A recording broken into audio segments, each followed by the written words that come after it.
Good afternoon, everybody. My name is Coy Rosen, and you're listening to the Story Podcast. Today, I have on one of my childhood inspirations, Daryl Davis.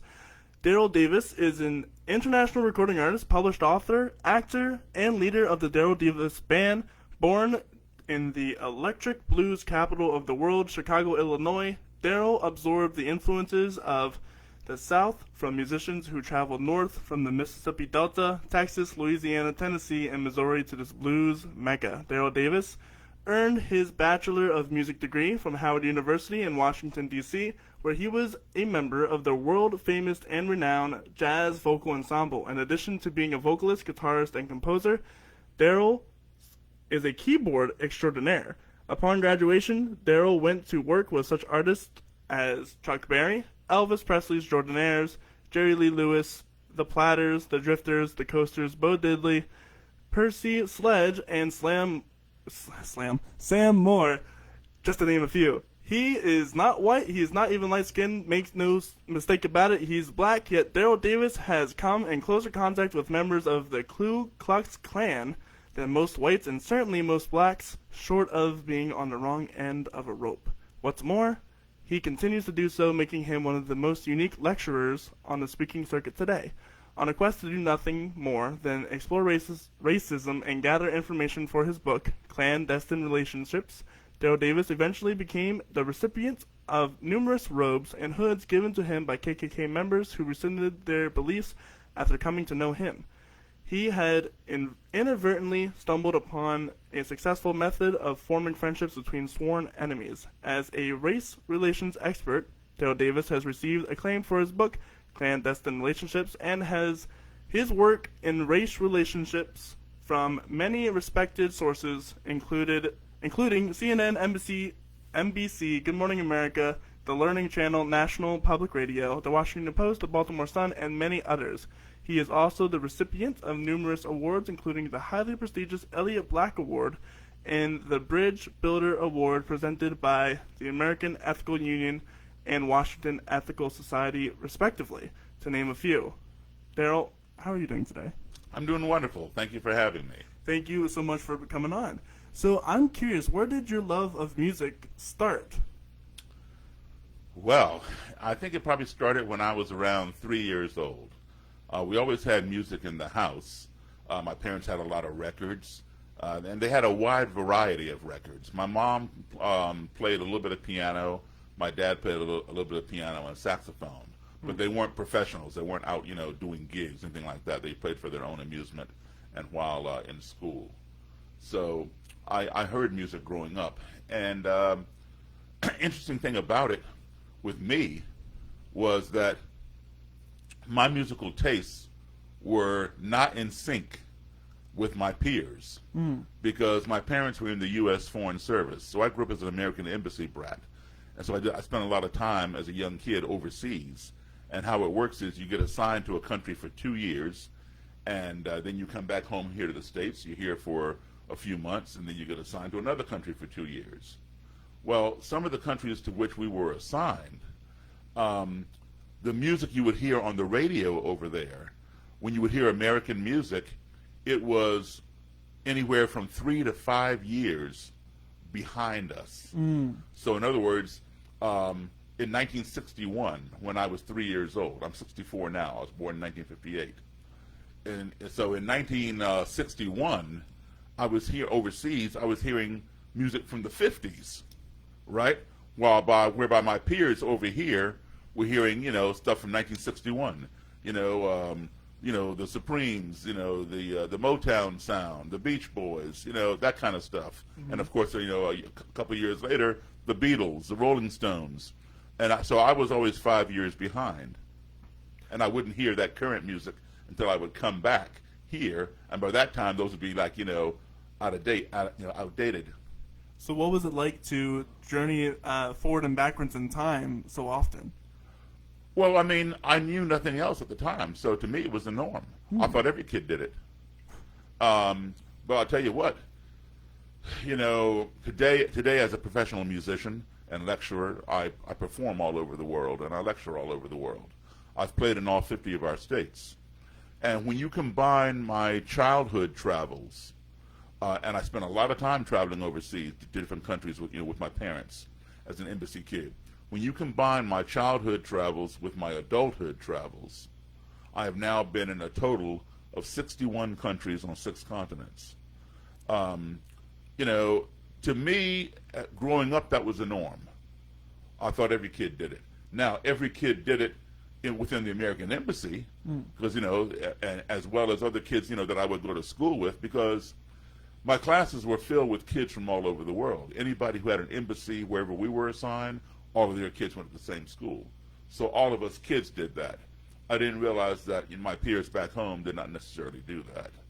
And while I appreciated seeing all these different things, I've been to the Berlin Wall. I've touched the Berlin Wall.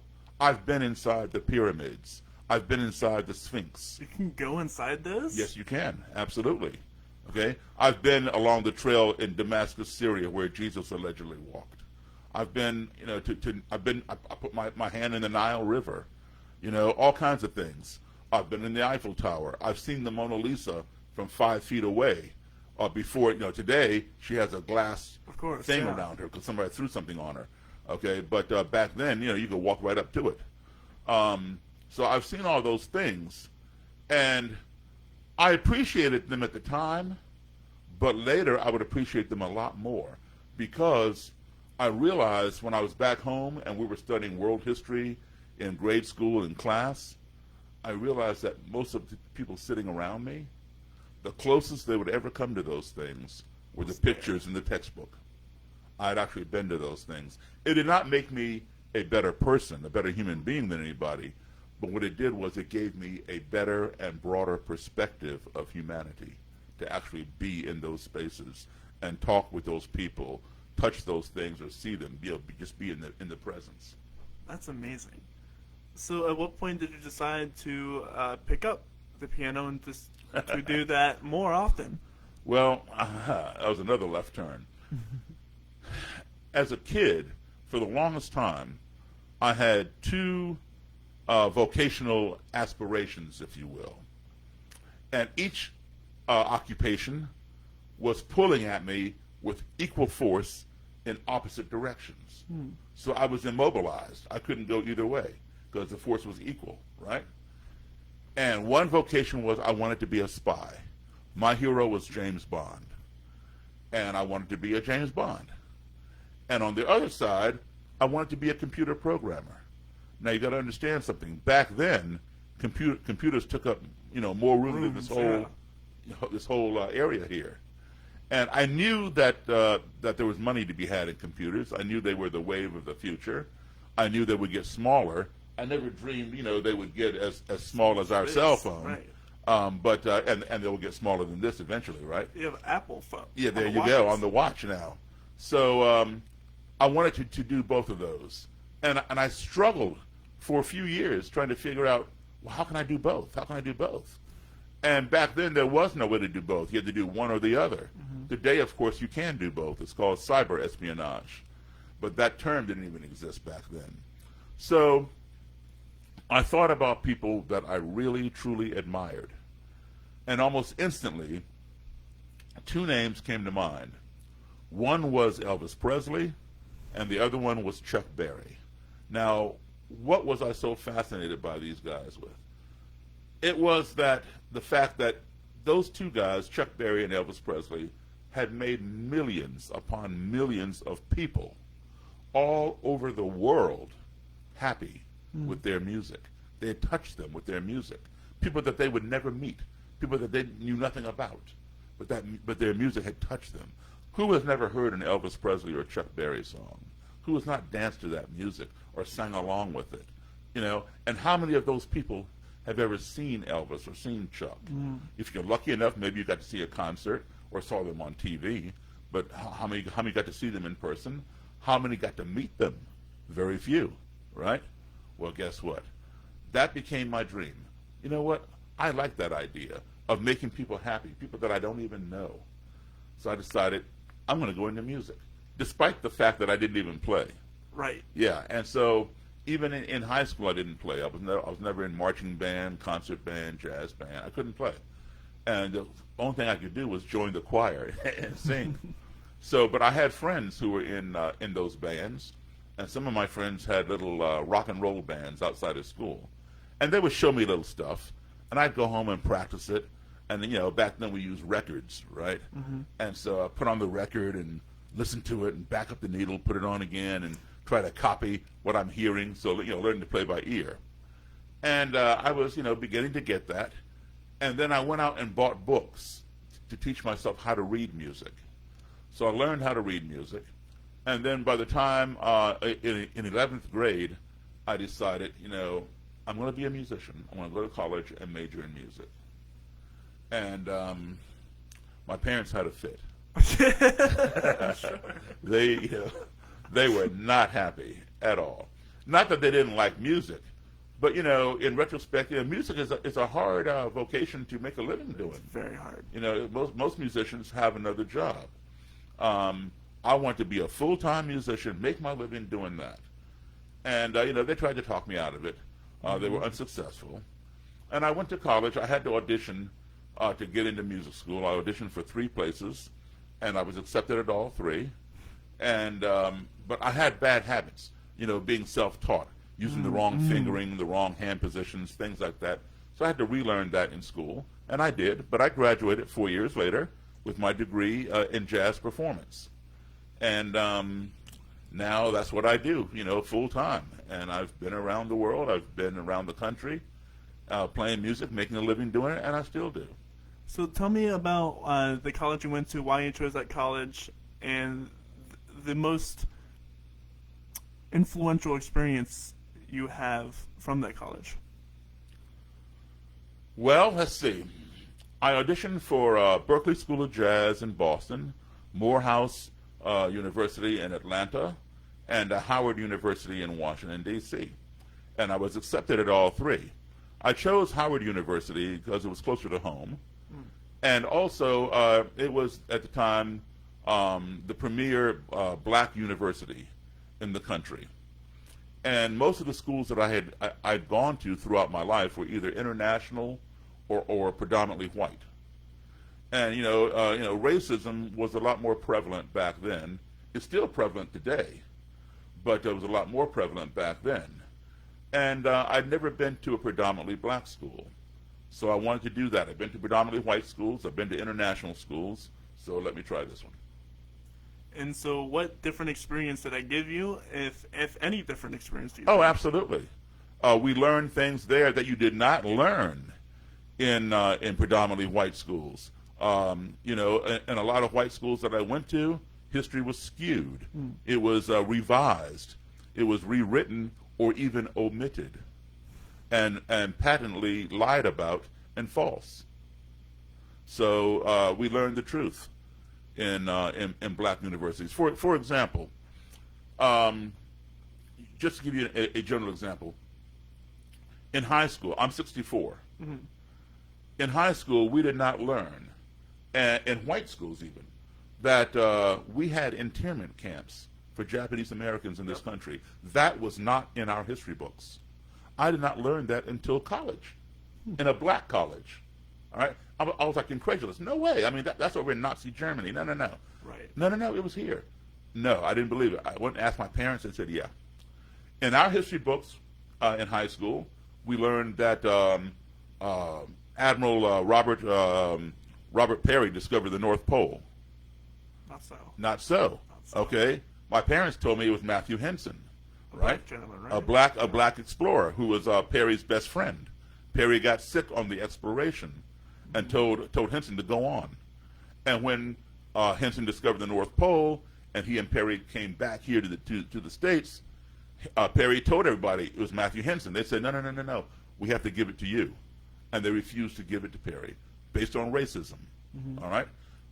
Finally, years later, in the 1980s, President Reagan signed something.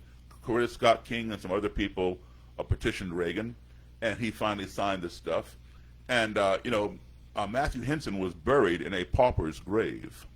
And Admiral Perry was buried over there at Arlington Cemetery. So finally, when Reagan signed this thing, Henson's body was exhumed, and he was buried. He's now buried next to his friend, Admiral Perry, over in Arlington Cemetery. All right? And the history books have been changed. So say, if it's give you any consult, I'd learned about the first event you were talking about, the Japanese internment camps. One of the things that really shocked me at post high school education was the bombing of Black Wall Street down in Tulsa, Oklahoma. Tulsa race riots. Yeah. Sure. Yeah. Why isn't that in predominantly white schools? It's a shameful mark on our history. But everybody has history. The good, the bad, the ugly, and the shameful. And it all needs to be taught. Okay, we can't revise, omit, delete, just to make ourselves look good. We must turn all cards face up on the table and address those issues so they don't repeat themselves down the road. So back to the music side of things. In Howard, did you go for piano or voice? My major was you have to declare an instrument. Right. So my major was jazz performance. My main instrument was voice, and so I minored in voice, and my instrumental instrument was piano. So at what point did you start to really dive deep into the piano and dive deep into your studies of that instrument? Well, there was no such thing as majoring in rock and roll. Of course. Right, and most schools did not offer anything other than classical. Well, Howard University and the other two I mentioned, they offered degrees in jazz as well.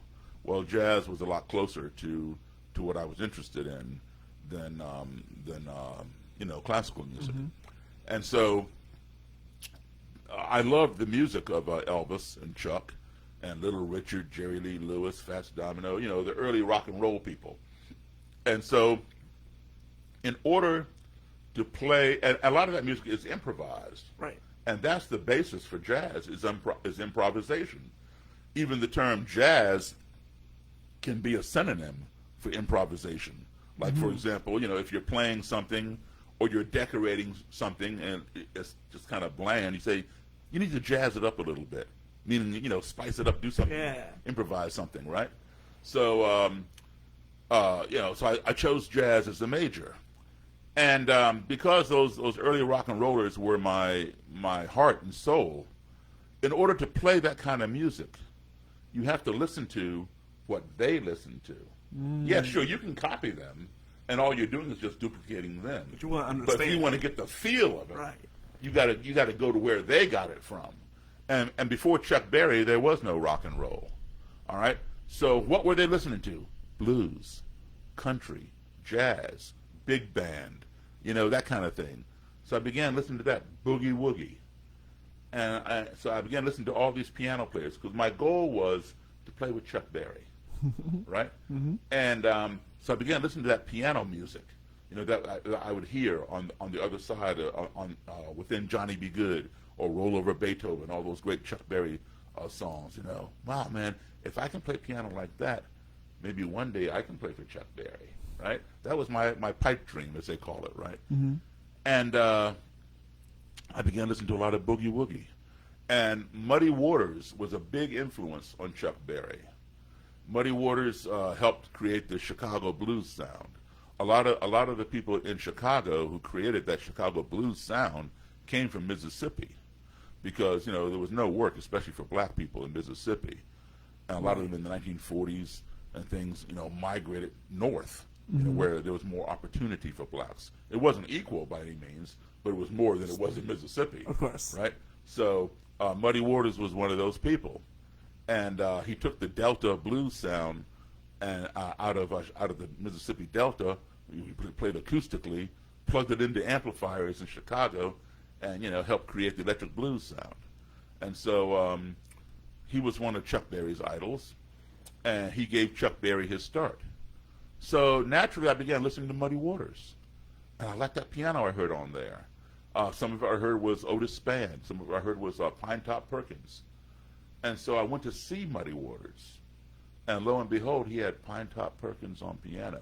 It had got, back then, if you go back and you look at a lot of albums, the original albums and 45, the sleeves, they did not have the pictures of the black artists on the, right. Yeah, that's right. Because white radio stations wouldn't play them. Right. If they saw it was a black artist, right?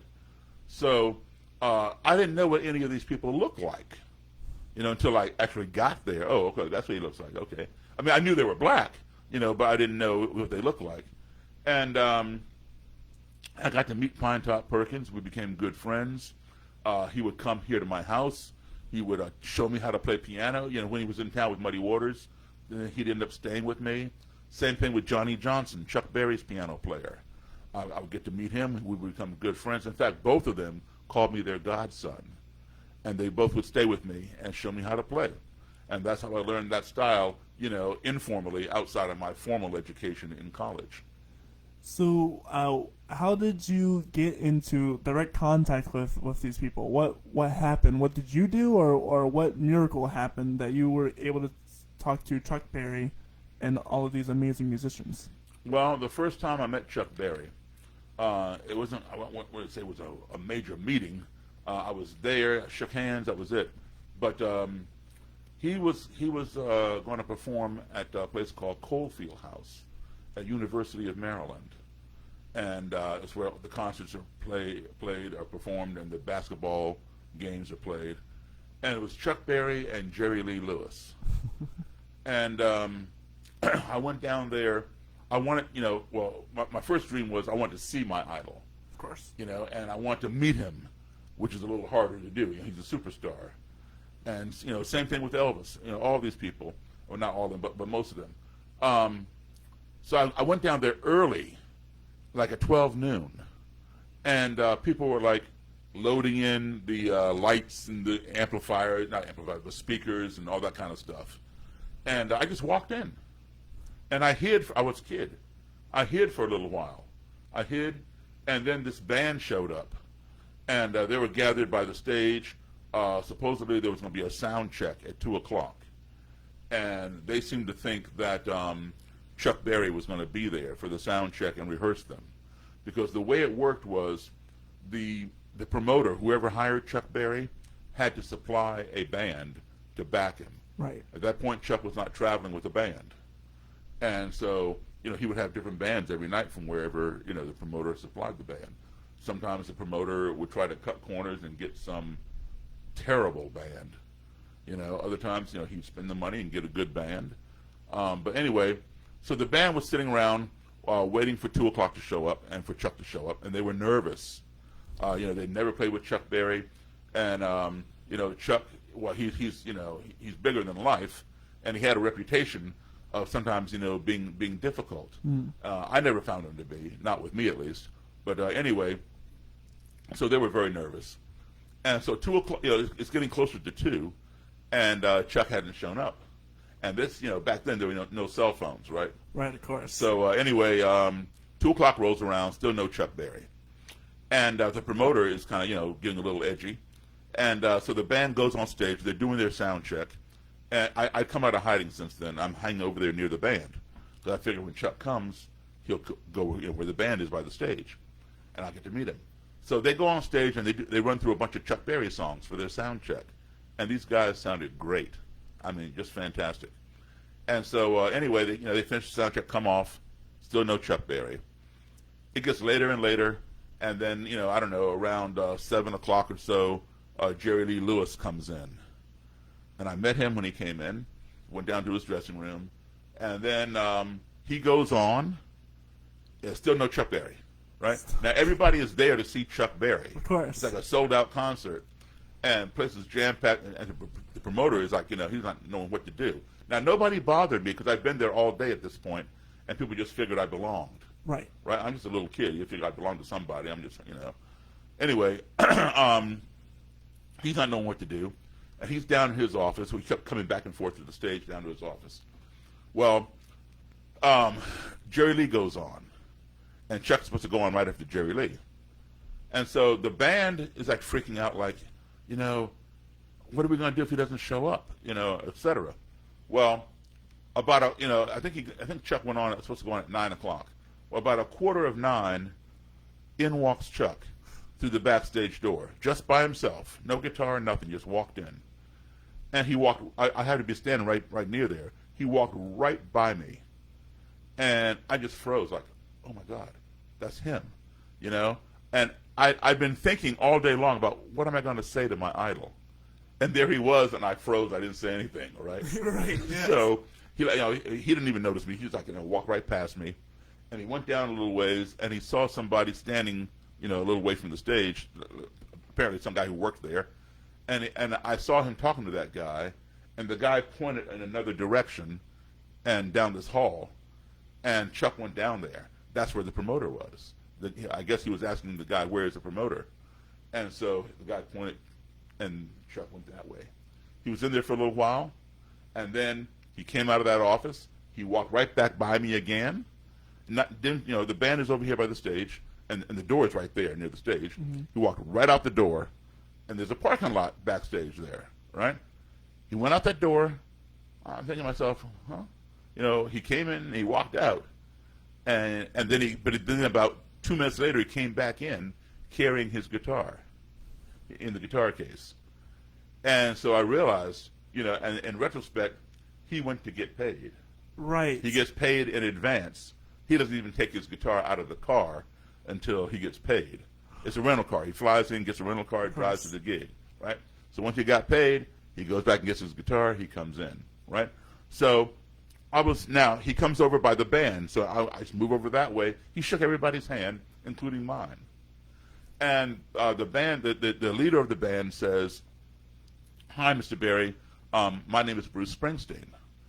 And, no one ever heard of Bruce Springsteen back then. At that point, right, yeah. It was this band from, Asbury Park, New Jersey, that had come down that had been hired to back up Chuck Berry. And, he says, we thought you were coming in around 2 o'clock to rehearse during the sound check. So I said, no. And he says, so Bruce says, I didn't even know these people. I said hello, but I didn't know them. Of course. And Bruce says, oh, yeah, so do you know what songs, you want to play? And Chuck says, I think I'll play some Chuck Berry songs. That's all he said, right? And he's saying that while he's tuning up his guitar, right? And he walks on stage right at 9 o'clock, right? And, the band follows him on. He doesn't cue them to anything. He just starts, ba-da-da-da-da-da-da-da-da-da, right? So usually his intros are either 4 bars or 2 bars on the guitar. So you have 4 bars or 2 bars to figure out what key he's in. Oh my gosh! So unless you have perfect pitch, you gotta do your thing here, and then you come in on bar 5, and you're playing, and these guys did a fantastic job, and then a couple years later, a few years later, Bruce is on the cover of Time magazine. He become the boss. Yeah. That's crazy. Having that, dude, I can imagine the pressure of coming in and figuring out, okay, I know these songs, but how is he going to play them? Right. And see, that, you nailed it. That is the key. And that's what got me the gig, or the continuing gig, I should say. A lot of people who get the job to back up Chuck Berry, they make the mistake of listening to Chuck Berry's greatest hits. Well, you should do that. Yes, absolutely. Listen to his greatest hits. Learn the format of each song. Sweet Little 16, Johnny Be Good, School Days, whatever. Learn the format of the songs. But don't commit yourself to doing them just like that. You got to follow Chuck Berry. He's been playing those songs for 50 years. He doesn't do them the same way. He gets tired of playing them the same way. They're his songs. He wrote them. He can do whatever he wants to do with them. So you've got to follow him. Don't walk on stage thinking you're going to play it just like the record. You're not. Okay. Chuck is the ultimate improviser. He improvises stuff on the fly, And so that was the key. When I got my first gig with Chuck Berry, so I'll tell you that story. I'd seen him play numerous times. I'd write him letters and tell him, that one day I want to play with him. I'm majoring in music, this, that, and the other. I told him my whole story. And he never wrote me back. On my 18th birthday, I received a telegram from him. A telegram? A telegram. And it said, "Happy birthday, Daryl. Best wishes, Chuck Berry." Man, that just made my whole year. I was about to right? say, yeah, that's a and birthday so, gift and a half. Chuck was coming to Baltimore to perform. The last gig that he played in Baltimore, I wasn't there. It was a couple years prior to my gig. He ended up kicking the band off the stage because they were so bad. Wow. Yeah, and he called some people out of the audience to get them to play with him. That's how bad the band was. The drummer was not paying attention. Chuck would cue to stop, and the drummer kept playing. So Chuck just kicked him off the stage and asked if anybody in the audience played drums. And some guy got up and played drums, But anyway, I wasn't at that concert, but there have been a lot of stories about that. So now he's coming back to Baltimore. So I called the promoter, and I said, "Listen, you need to hire my band." I said, "I know more about Chuck Berry's music than anybody. It's not about playing his songs just like the record. I can do that." I said, "But it's knowing how to follow Chuck, knowing his body language, knowing the little nuances." And the guy realized I knew what I was talking about. He says, "You've got the gig." He said, "Can you hire?" Because in the contract, Chuck's contract requires a piano player, a bass player, and a drummer. Mm-hmm. He says, "Okay, I'm going to hire you. Can you get the other guys, the bass player and the drummer?" I said, "Sure." So I put it together. I rehearsed the band. I got them all tight. I said, "But now don't commit yourself. This is the way it goes. But let's try a couple different things here." Because I've seen him enough times to know his body language. When he leans this way, he wants that.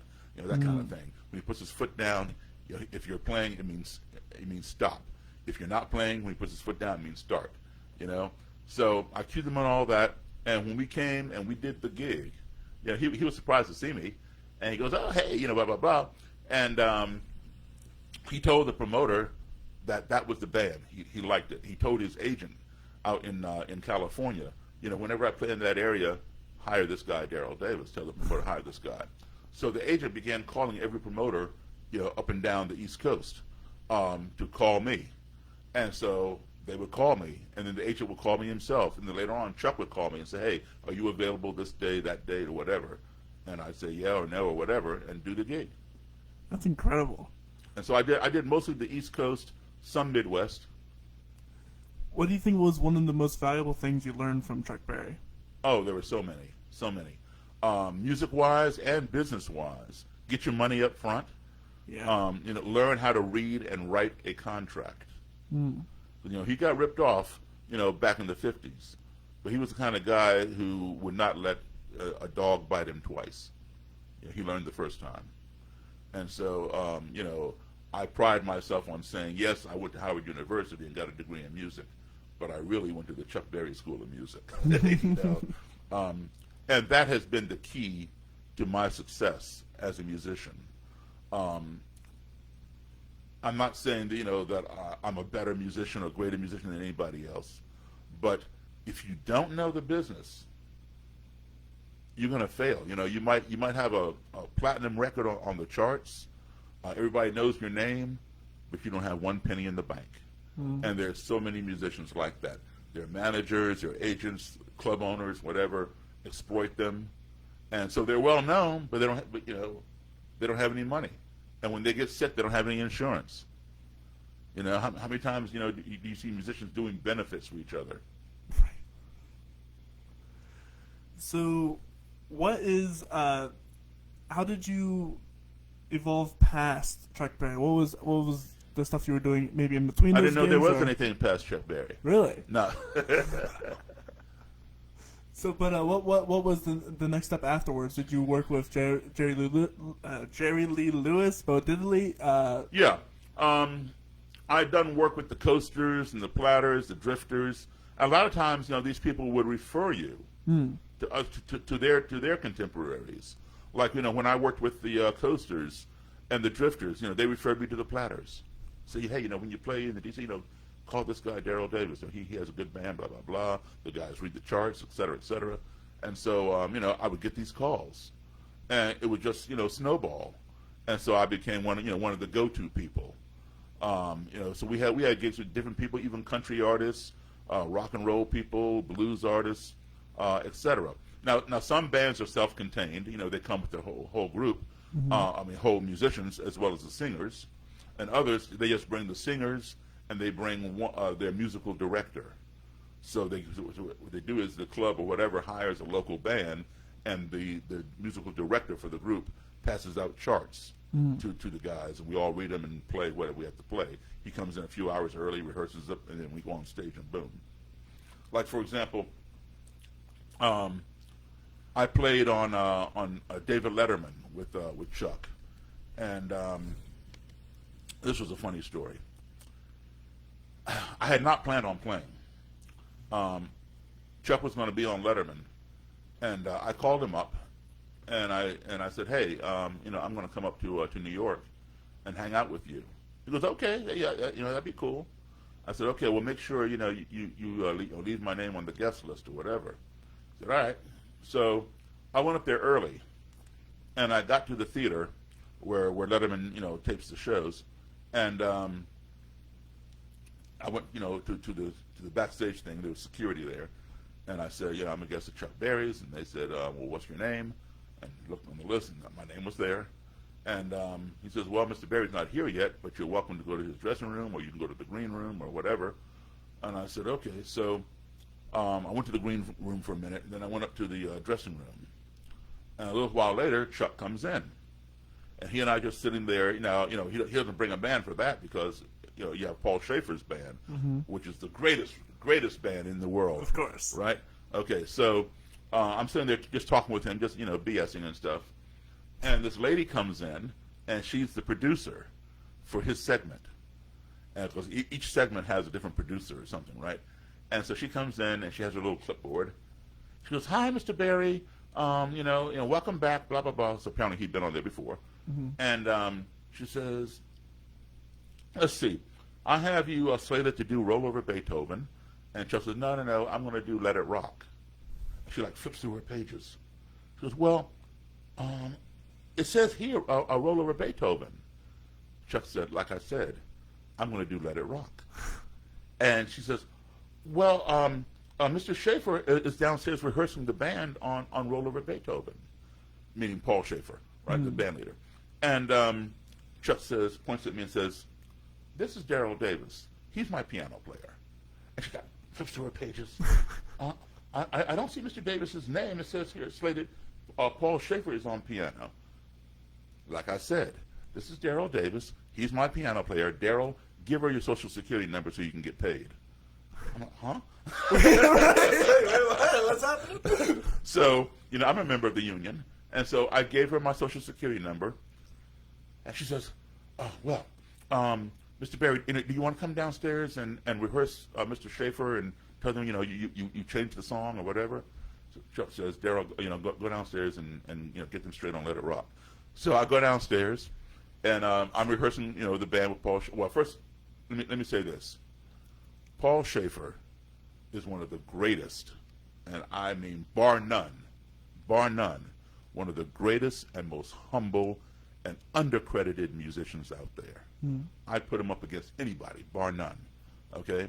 He is a super nice, brilliant musician, and humble as anything. And so I follow this lady down, and she introduced me to Paul. She goes, Paul, this is Mr. Berry's piano player, Daryl Davis, blah, blah, blah. Mr. Berry wants Daryl to play. And Paul says, absolutely, whatever, and he says, I got 3 keyboards, which one do you want? I looked at them, and I said, okay, I'll take that one over there. And he says, fine. And then he says, hey, do you think it'd be okay if while you're playing the piano, I play the organ? I said, sure. So Paul was on organ, I'm on piano keyboard. And anyway, so I rehearsed him through Let It Rock. Chuck came down and sat in the audience. I mean, the audience wasn't in there yet. But he sits out in the audience seating, and he's watching me rehearse. He didn't come over and play. So anyway, we rehearsed Let It Rock, and then later on it's time, And so Paul asked me. He says, do you want to stay up with us and play, on the what do you call those things? The stingers, before people come on when you go to commercial break and all that kind of stuff. I said, sure. And he offered me to do that. I mean, who does that? Right. Paul Schaefer does that. Okay. So anyway, I did that, and it was time for us. So I'm on stage, and David Letterman introduces Chuck Berry. Chuck comes on, and we do Let It Rock, and then we go to commercial break. And during the the audience is there. Mm-hmm. During commercial break, the band plays for the audience. You don't see them, but the band plays for the audience during the commercials. And so David Letterman comes over to us, over to Chuck, and says, "Hey, would you mind playing Roll Over Beethoven for my audience during the commercial?" Chuck says, "Sure." But it goes right into it. Johnny, that's well, that's Roll Over Beethoven. Oh, is it? A lot of his. They had the same. They had the same intro. Well, not, I won't say the same intro. A similar intro. Okay. They all began by na na na na na. Some go ba na na na na na na na na na na na na na na na na na na. Right. Others go ba na na na na na na na na na na na na na na na na. Right. So they're very similar, but you have to understand those nuances. Right. Right. So anyway, so we played Roll Over Beethoven for the audience. And being a union member, I got paid scale. I made a ton of money for playing for those 2 minutes. And David Letterman goes on sabbatical during the summer. So the show was repeated. I got another check. And then it was repeated a third time. I got another check. So I got a ton of money for playing for those 2 minutes. It was pretty wild. And I thank Paul Schaefer for his kindness and just his brilliant musicianship. He's one of my idols as well. If you have ever made a mistake as a musician, what would it be, and how would you avoid that in the future? Wow. Well, I mean, it depends upon the mistake that you make. If you're on stage playing and you hit a bad note or something, that kind of mistake, hit it again. Hit it again and again and again. And that way people think it's intentional. Of course. Because, when you first hit it, people are like, huh? And when you hit it again, oh, it must belong. Must be a part of it. Right. But also, don't draw attention to it. Of course, right. And, your band and musicians may know that you made a mistake.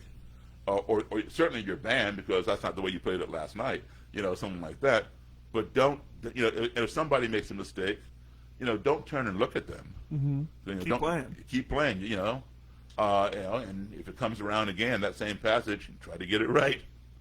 So, what about a bigger mistake that you have made that or regret that you did, and how can we prevent future musicians from doing something similar?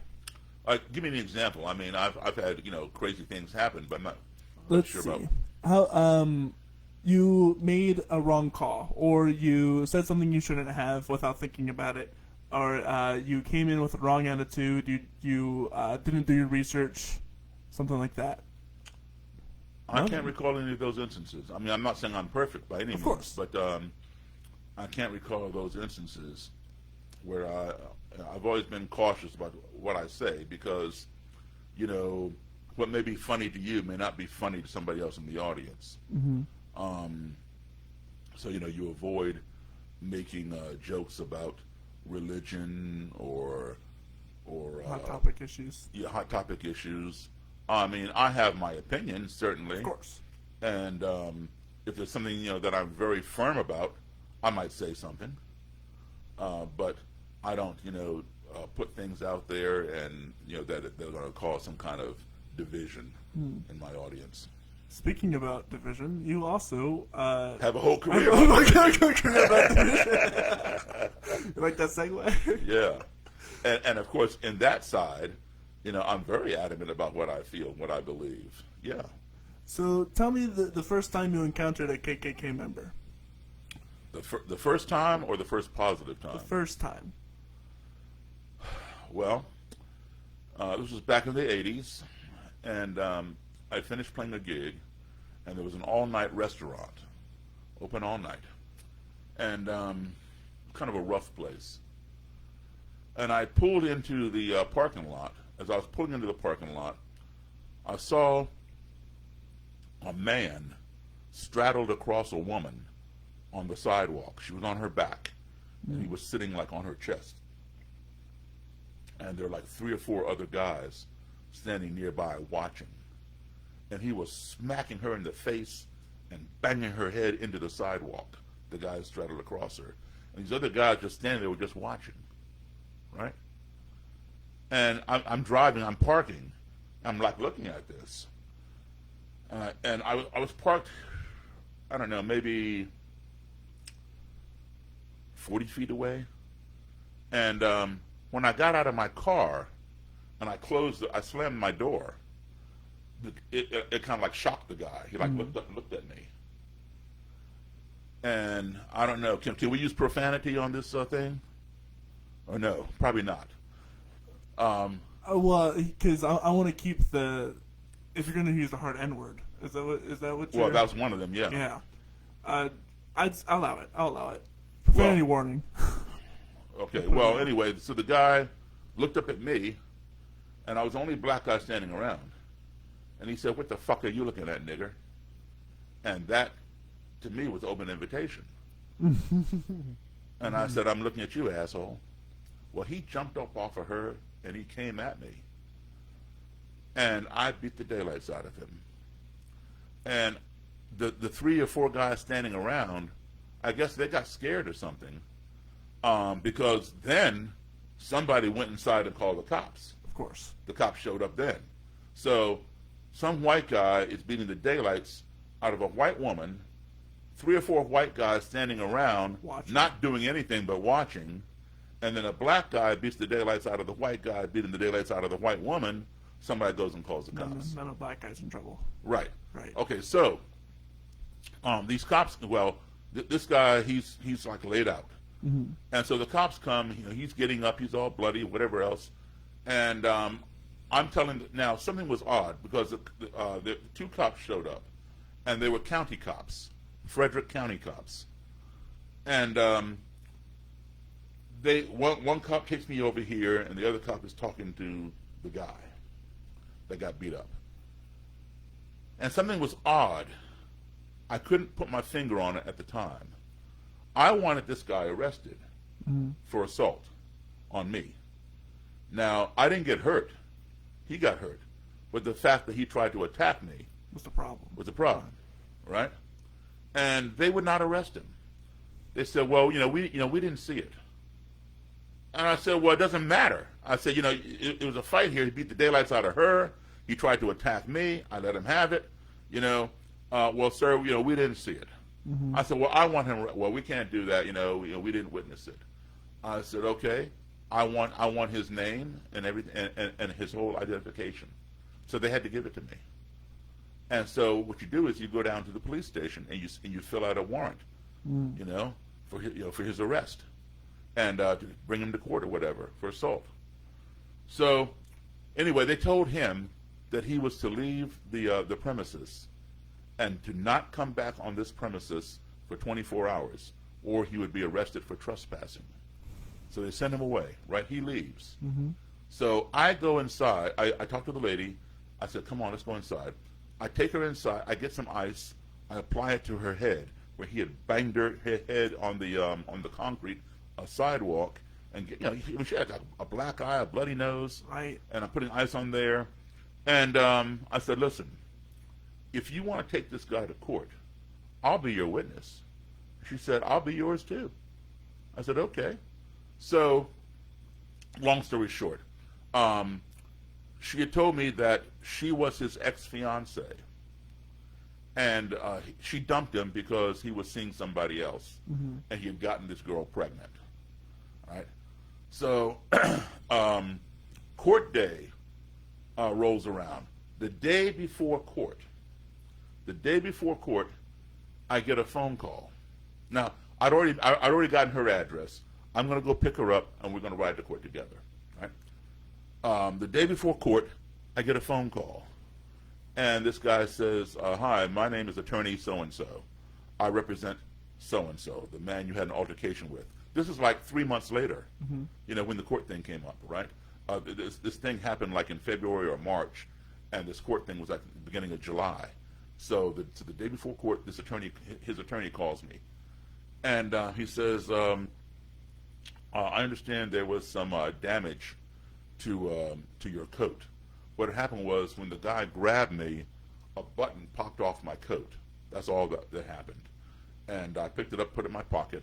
I had it sewed back on for $2 at a dry cleaner's. Of course. Okay, it was a leather coat, and in the complaint, I didn't say my coat was destroyed. I said that it had been damaged. That's all I said.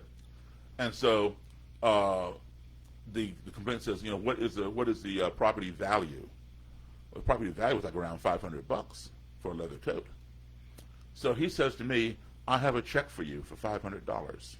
And he says, Mr. So-and-so is very sorry that this happened. He apologizes to you, and we have a check for you for $500. If you'd like to come by my office and sign a release, you're dropping the charges, we'll give you the check, and call it a day. And I said, well, wait a minute. I said, how did you get my phone number? And he says, well, it's on your complaint. I have a copy of your complaint against my client. I said, so essentially your client had my phone number. He says, well, yeah, but he gave me the complaint. I said, yes, but he had my phone number. Well, in a manner of speaking, yes, he did. I said, okay, well, this incident happened, like whatever date it was, 2 or 3 months ago. I said, if he's so sorry, why didn't he call me the next day himself and tell me he's sorry and offer to pay any damages? He says, well, the point is, we have the check now. Would you like to come in my office, sign this waiver? I said, no. I said, I want to go to court. He goes, well, why would you want to go to court, Mr. Davis? You're seeking damage for your coat. We have a check for a new coat. I said, that's not the point. I said, I want to go to court. He goes, well, you can go to court, but this case may not be called until all day long, and you're going to miss work, and you'll be sitting in the courtroom all day.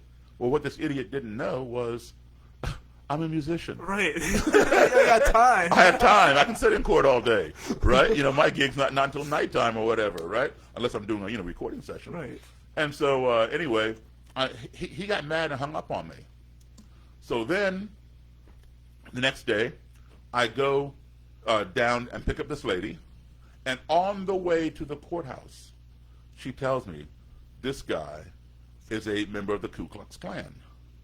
So, it didn't matter to me. Right. I didn't care if he was a Klansman. I didn't care what he was. I didn't like the idea. He was a man, just like myself, beating the daylights out of a woman. And I put a stop to it. The Klan had nothing to do with it. If I'd known that before, I still would have done the same thing. Anyway, so he was also a fireman. That explained the behavior of the cops.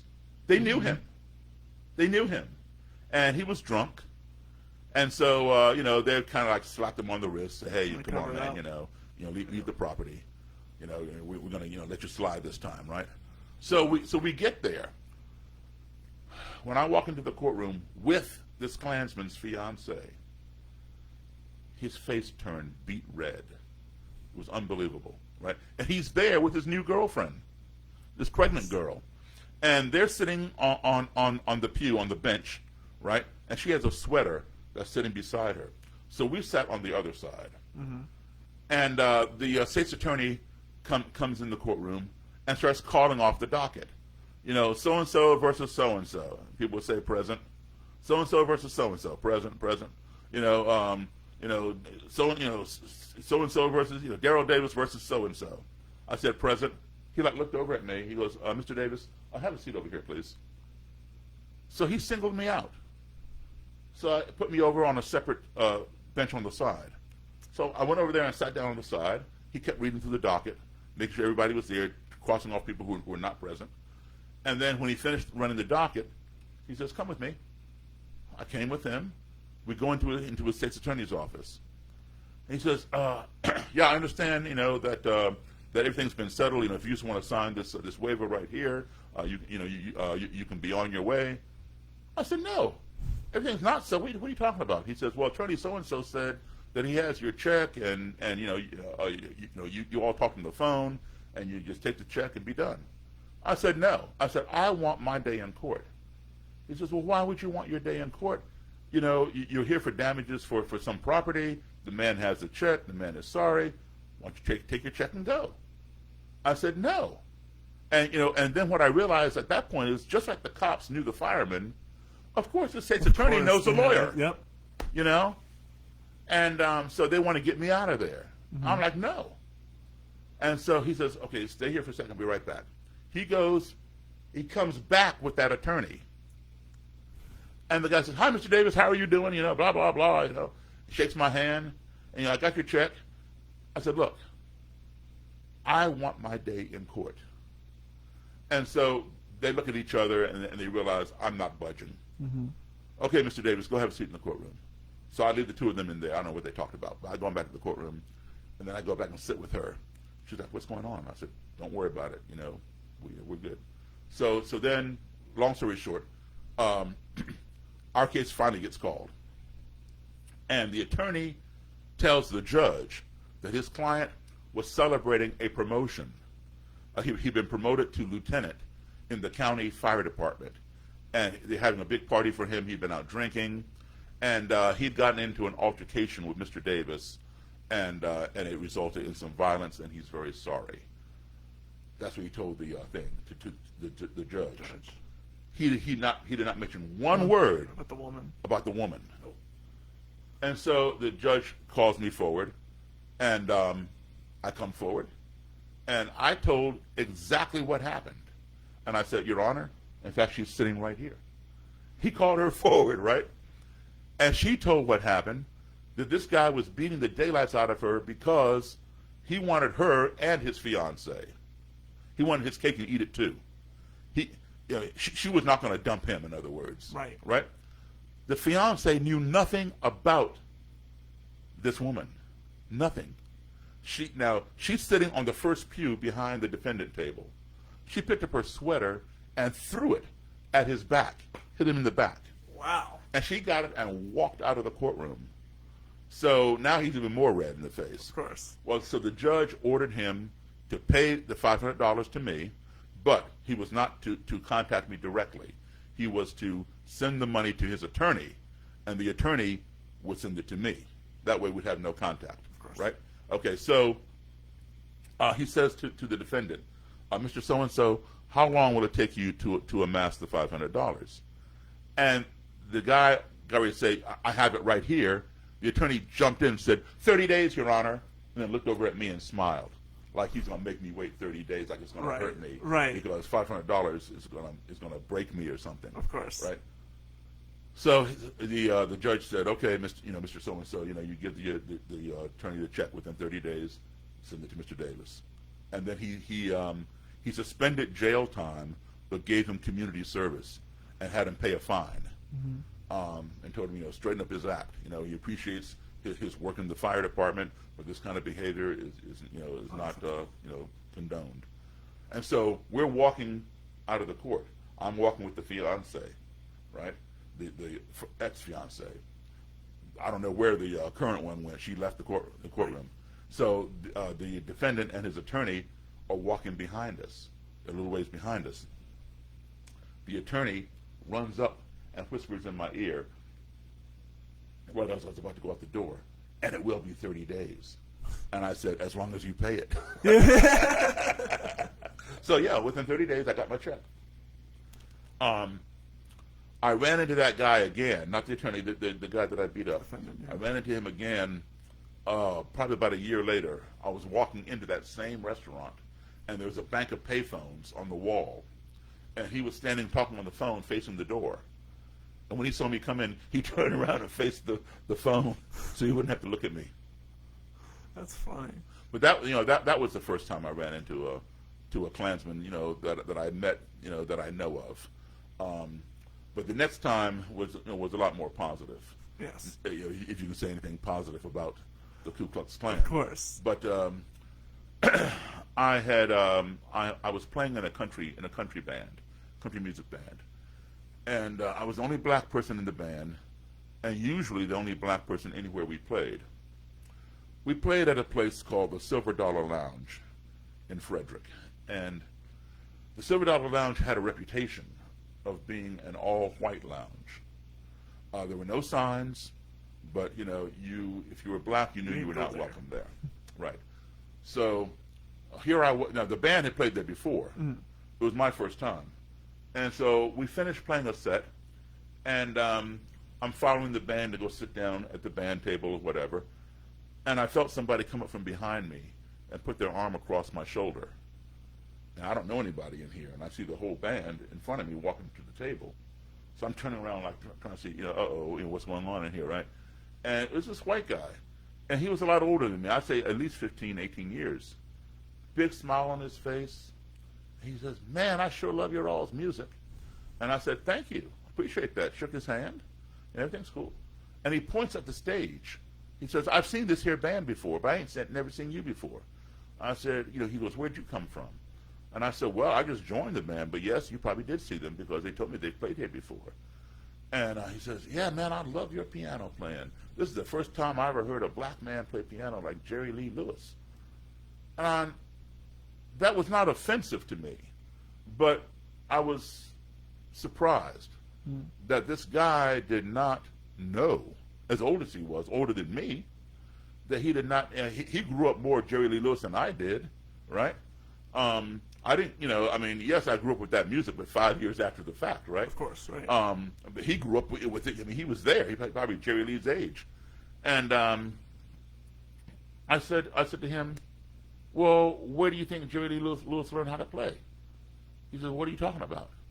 I said, "Jerry Lee Lewis learned how to play from black, blues, and boogie-woogie piano players. That's where that rockabilly, rock and roll style came from." "Oh, no. I ain't never heard no black man play like that, except for you." And I said, "Look, I know Jerry Lee Lewis. He's a friend of mine. He told me himself where he learned how to play." He didn't believe me. But he insisted that I come back to his table, let him buy me a drink. I don't drink alcohol. I never did. But I went to his table with him, you know, super nice, friendly guy, and I had a cranberry juice. And he paid the waitress. He took his glass, and he clinks my glass and cheers me. And he says, "You know, this is the first time I ever sat down and had a drink with a black man." And now I'm even more mystified. Like, Right. How can How's this that be? possible? Yeah, how's that possible, given my background? Because at that point in time, I had sat down with thousands of white people or anybody and had a meal, a beverage, a conversation. How is it that this guy had never done that? So innocently, I asked him why. He stared down at the tabletop and didn't answer me. And I said, "Why again?" He had a buddy sitting next to him. His buddy elbowed him and said, "Tell him. And I said, "Tell me." He looked back at me just as plain as day, and he said, "I'm a member of the Ku Klux Klan." I started laughing because I know a lot about the Klan. I know a whole lot about the Klan. They don't just come up and hug some black guy and want to buy him a drink and hang out and praise their talent or whatever. So I think this guy is joking with me. I'm trying to rationalize why he said this. I'm thinking, okay, he thinks I'm jerking him around about knowing Jerry Lee Lewis and Jerry Lee learning something from black people, so he's going to jerk me around about the Klan. It's funny. I'm laughing. He goes inside his pocket, pulls out his wallet, flips through it, and hands me his Klan membership card. I recognize the red circle with the white cross, red blood drop. Whoa, this thing is real. Hold up. Yeah, hold up. It's not funny anymore. Wipe my eyes real quick. Right. So I give it back to him. And, you know, we talked about the Klan and some other things. But this guy was very friendly and very, you know, into how could I play like this. But he gave me his phone number and wanted me to contact him anytime I was to return to this venue with this band. Because he wanted to bring his friends, meaning Klansmen and Klanswomen, to see, as he put it to me, the black guy who plays like Jerry Lee. I'm not sure what he called me to his friends, but he called me the black guy, right. You know, in my face. And I said, okay. So I began calling this guy. You know, we got on a rotation with other bands. Every 6 weeks we'd roll into the place. I'd call him, and he'd come out, and he'd bring Klansmen and Klanswomen. And, you know, they'd watch me play. They'd gather around near the stage. They'd get out on the dance floor and dance to our music. And they came, dressed in regular clothes, not Of course, not the robes, yeah. And on the break, I would make my way over to his table, say hello. Most of them would stay there, and want to meet me. They were curious, but a couple of them would always get up and walk away when they saw me coming. So the implied message was, we don't want to shake your hand, we don't want to touch you, we don't want to talk to you, we just want to look at you. So that was fine. And so that was the story of how I met, the first positive experience. So, but that was a big inspiration also. Oh, I'm sure. That led to me writing my book, because I would later get in contact with that guy, and persuade him to hook me up with the clan leader. Yeah, exactly. And all that story. If you're curious more about that story, Joe Rogan, you did an episode with Joe Rogan, and that details that entire journey from you meeting this gentleman that you just said, and finding out where Roger Kelly is, meeting him, talking to him, and the National Socialist movement, they right. Literal Nazis of America. Yeah. And talking to them and getting to know them and bringing them alongside you and having them reject their ideology. Right. Okay. So, I just skim through it for you to give you a bigger overview. In traveling around the world, I can tell you something. No matter how far I go from our country, the United States, whether it's next door to Canada or next door to Mexico, or whether it's halfway around the globe, no matter how different the people I encounter may be, they don't look like me, they don't speak like me, they don't worship as I do. I always conclude one thing. No matter how many differences I see, everybody I encounter is a human being. And as such, we all want these 5 core values in our lives. Everybody, no matter where they are, they want to be loved. They want to be respected. They want to be heard. They want to be treated fairly and truthfully. And they want the same things for their family as we want for our family. And if we can learn to apply those 5 core values, or any of those values, when we find ourselves in an adversarial situation, or we find ourselves in a culture or society in which we are unfamiliar or uncomfortable, I will guarantee that the navigation will be much more smooth and much more positive. So I've always expressed those values when I encounter different people. And I mean, right now you and I are talking about race, but this also applies to any hot topic. In fact, momentarily, let's take race off the table for a second. Sure. Okay, and there are a number of hot topics out there: abortion, nuclear weapons, global warming, the war between Russia and Ukraine, the war in the Middle East, Taiwan and China. Taiwan and China. Yeah. Okay, the last presidential election. All these things, and the future presidential election, for that matter. Okay, the insurrection, whatever. Mm-hmm. These are all hot topics. You're on one side, somebody's on the other side. Apply those values, and you will see. While you may not persuade that person, or they persuade you, at least you have the conversation. All right, and you learn more about why that person believes the way they believe. And they learn more about you. And that's what you need, because I'm a firm believer, when 2 enemies are talking, they're not fighting, they're talking. Mm-hmm. They may be disagreeing, but at least they're talking. Civil discourse. Exact civil discourse. It's when the conversation ceases that the ground becomes fertile for violence. So you want to keep the conversation going. And a missed opportunity for dialogue is a missed opportunity for conflict resolution. Mm-hmm. Nothing gets resolved until you talk about it, So having that conversation, even if minds are not changed during that initial conversation, seeds are planted, and you continue it, and eventually somebody goes one way or the other. Now, of course, there'll be people who will never change. They'll go to their grave believing whatever they believe. But if they are factually wrong, incorrect, then chances are they will change. But this is where we have the difference between ignorance and stupidity. And now, this is my definition, just so I set the context for any of your viewers or listeners to understand where I'm coming from. Some people consider ignorance and stupidity to be synonymous. I don't. To me, an ignorant person is someone who makes a bad choice or a wrong decision because he or she Doesn't know. Doesn't have the facts, doesn't have the proper information to make the proper choice or decision. You give them the facts, they can make you have alleviated their ignorance, and they can make the right decision. A stupid person is someone who has the facts and still makes the wrong decision, right?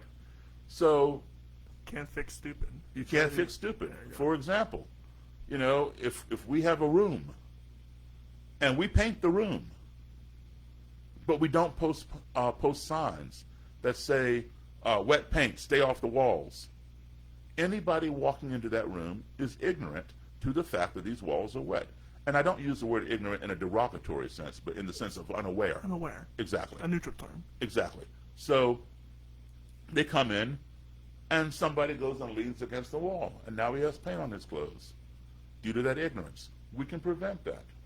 We can put up signs that say, wet paint, stay off the walls. We can stand in the doorway and tell each person coming in, hey, gather around the center. We just painted these walls 10 minutes ago. They're still wet.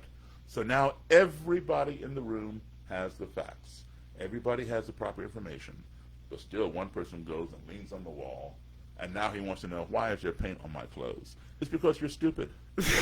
Okay? You have the facts. I can't fix that. All right? So the good thing is this. There is a cure for ignorance. That cure is called education and exposure. And that is where there is no cure for stupidity. Right. If you give somebody the education and they don't do anything with it, nothing you can do. All right? So when I deal with these people, I always am transparent. If I know something to be factually true, I'm going to say, this is a fact. 2 + 2 is 4. It's 4 everywhere on this planet. I mean, I don't know what it is on Mars, but here it's 4. All right? And I will present evidence to back up my fact. If something is an opinion, I will tell you. I'll say, listen, this is my opinion. Now, I strongly believe my opinion, but it is an opinion. Of course. And I let them know. I'm not going to try to force an opinion on them. It's not fact-based. It's my opinion. And people appreciate that transparency, because I'm not trying to tell them something, that I don't know to be factual, but they need to believe it. No. We're kind of ending off our time here. I have one last story that I would love to hear. And you've also dealt with black nationalists, black separatists, as well, as opposed to white nationalists and separatists. Yes. What is there a difference? How do you interact with someone who looks like you in skin color, and they call you all these wild things? How do you interact with someone like that, as opposed to a white nationalist? I've been called wild things all my life, by white people, by black people, by people who just disagree with me. I don't let it, get under my skin, because I have seen much more than most of those people. I'll put it this way: I've seen more than all of those people who call me those wild things. As I said, I've done a lot of traveling. All right, and again, I emphasize that the amount of travel that I've done, that is more than most people, most Americans, I'll say, white or black, does not make me a better human being, but it does give me a broader and better perspective on humanity. In fact, I will quote for you my very favorite quote of all time, which is by Mark Twain, and it's called the Travel Quote. And Mark Twain said, "Travel is fatal to prejudice, bigotry, and narrow-mindedness, and many of our people need it sorely on these accounts. Broad, wholesome, charitable views of men and things cannot be acquired by vegetating in one little corner of the earth all one's lifetime. And that is so true, you know. So I try to share with people what I have learned from my experiences, and hopefully they can learn some of that through me vicariously, you know, because they've not had those experiences of travel, of being in different cultures, different, you know, societies, religions, etc.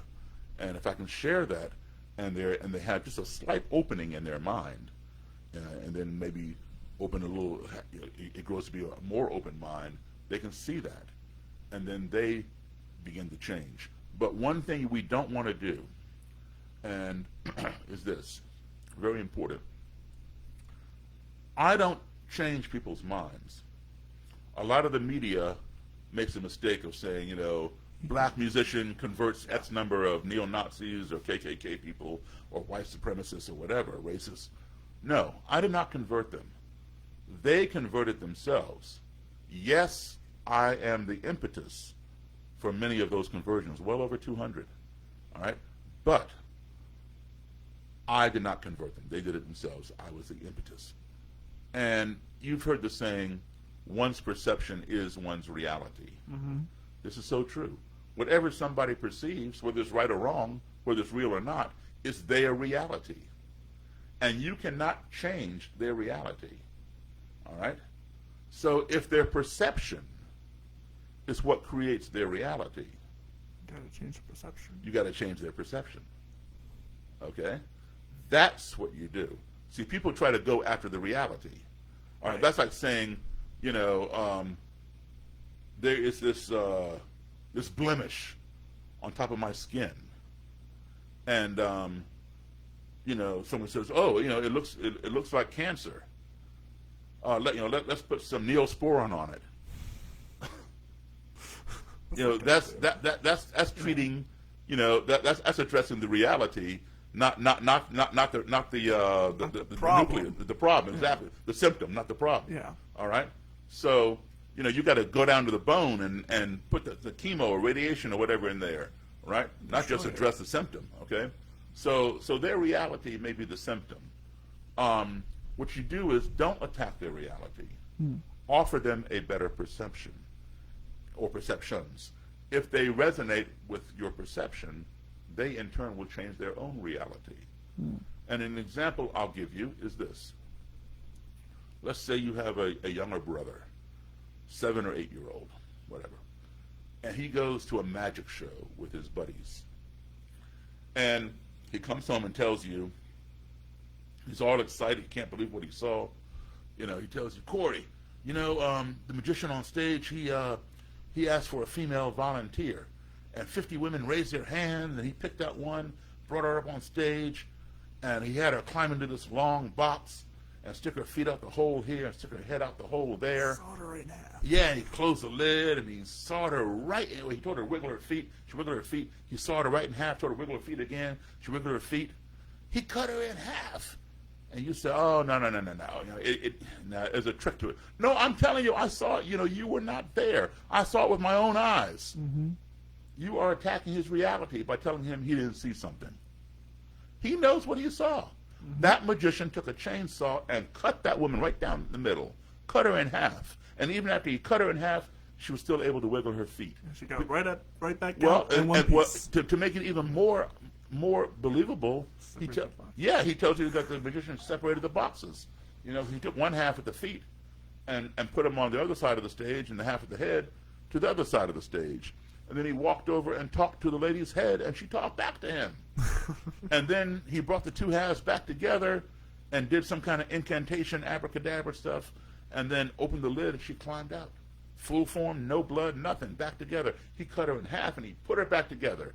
You're like, "Listen, that's an illusion." No, it's not. You know, he goes off on you because you're attacking his reality, and you're going to lose.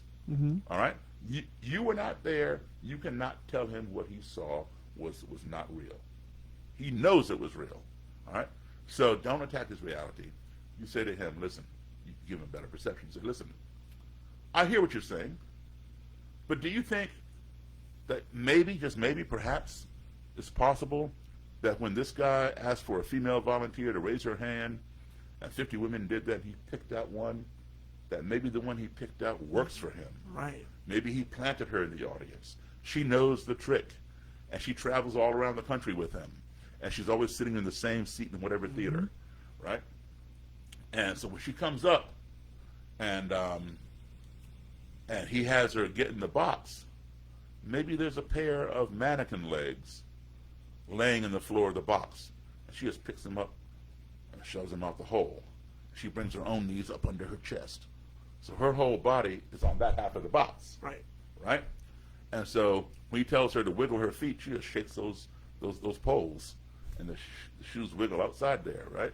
And then when he separates the two halves, she can no longer move those feet. Did you see those feet move over there? Right. So he has to direct your attention away from the feet. So he walks over there by talking to the head, and her whole body's there. So then when he brings the two halves back together, she simply pulls those things in and leaves them there and stretches herself out. And she's wearing the same, the mannequin legs are wearing the same stockings, same shoes as she is. And she climbs out. And then your little brother says, I guess that could be the only way that would work. You have offered him a better perception, and he has resonated with it and thus changed his own reality. And that's the way we need to have conversations, not by attacking somebody for their beliefs, regardless of how horrific or ridiculous or whatever they may be. You don't know where that person is coming from. You don't know their experiences, why they believe these things. Okay? So listen to them. Get a grip as to what made them believe this stuff. And then you might say, oh, okay, yeah, I can see now why they might believe that, even though it's not true. Mm-hmm. Offer them a better perception rather than attack them for their beliefs, and then let them come to that perception, make that perception their reality. And don't be impatient. It may not happen overnight, because perhaps they've had that reality since day one. Right. And now they're 50 years old or something, right? So it's just like, you see this big gut on me, right? I wasn't born like this. I was, see some of these pictures behind me. I'm slim and trim, okay? So if I want to lose this, I'm not going to lose it by tomorrow. There's nothing, no pill, no exercise, nothing is going to make me lose this by tomorrow. It's incremental. Dieting, exercise, et cetera, right? Okay? Same thing. If somebody has grown up with a certain belief system, or they've had it in them for years, or whatever the case may be, they may not change overnight. Sometimes you might get lucky, the light bulb comes on, boom, oh, wow, man, I've really screwed up, and they flip around. Other times it's gradual. Mm-hmm. So have that kind of patience, and keep the conversation going. Because your first conversation, you are planting a seed. And usually when you plant a seed, what do you got to do? You got to come back and water it. Nurture it, right? Well, Daryl, I've had a wonderful time talking to you. Likewise, thank you. If you want to find Daryl, he has a website, daryldavis.com. Check him out there. He also has Instagram at the real Daryl Davis? Real Daryl Davis, yeah. Real Daryl Davis? Yeah. If you want to follow me and what I do, and you support what I do, you can look up The Story, Corey Rosen, that's CORYROSEN, on all streaming platforms. You'll find us there. And if you want to search up our guests and future events, we're on Facebook.com/The Story, Corey Rosen. Tomorrow I have on Connor Devlin. He is the founder of a few big brass bands up in Lancaster, Big Boy Brass, and what's it called? Beans, on Street Beans. That's what they're called. And I'm really excited to talk to him. He's a tuba player by trade and larger-than-life reality person. So if you want to check that out, check us out tomorrow. With all that said, I hope you guys have had a wonderful day, wonderful time, and I hope you guys continue to have a wonderful day, and I'll see you guys later. Bye!